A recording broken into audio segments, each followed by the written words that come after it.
ఎవని మనస్సు నిరంతరం భగవన్నామస్మరణలో రమిస్తుందో అతనికి ఈశ్వర సాక్షాత్కారం జరుగుతుంది. అన్ని సందేహాలు తీరిపోతాయి. ఇంకా ఏ సాధన అవసరం లేదు. దానికి తగిన సాధన చెయ్యాలి.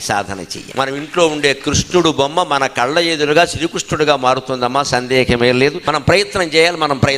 మనం ఈ విగ్రహాన్ని ఇక్కడ మట్టి కొట్టుకుపోతుంటే దానికి దండ బారేసి ద్వారకలో బేటి ద్వారక ఉంది, అక్కడికి వెళ్ళి నీ ఇంట్లో ఉన్న కృష్ణుడిని వదిలేసి అక్కడికి వెళ్ళి మనం ఏం చేస్తామంటే అక్కడ ఏమిటి కుచేలుడు కృష్ణుడికి అటుకులు పెట్టేట, అందుకని అందరి దగ్గర బియ్యం జల్లిస్తూ ఈ పిచ్చిలో మనం తిరిగేసి నేను బేటి ద్వారక వెళ్ళా బియ్యం జల్లా అని అదొక కబుర్లు చెబుతావు. కానీ ఇక్కడ ఇంట్లో ఉన్న కృష్ణ పరమాత్మ దగ్గర కూర్చుని 5 నిమిషాలు మాట్లాడావా, 5 నిమిషాలు మాట్లాడకుండా ఆయన్ని చూసావా, నీకు కనిపించని భగవంతుడు కూడా నీ ఇంట్లో విగ్రహం మానవ రూపంగా మారి నిన్ను అనుగ్రహించాలి అంటే పట్టు వదలని తీవ్రత. నా తల్లి కనిపించింది, నా తండ్రి కనిపిస్తున్నాడు, నా భార్య కనపడింది, నా భర్త కనపడుతున్నాడు, దేవుడు ఎందుకు కనపడి నాకు అంత తీవ్ర ప్రయత్నం చేయాలమ్మా, అప్పుడు ఖచ్చితంగా జరుగుతుంది.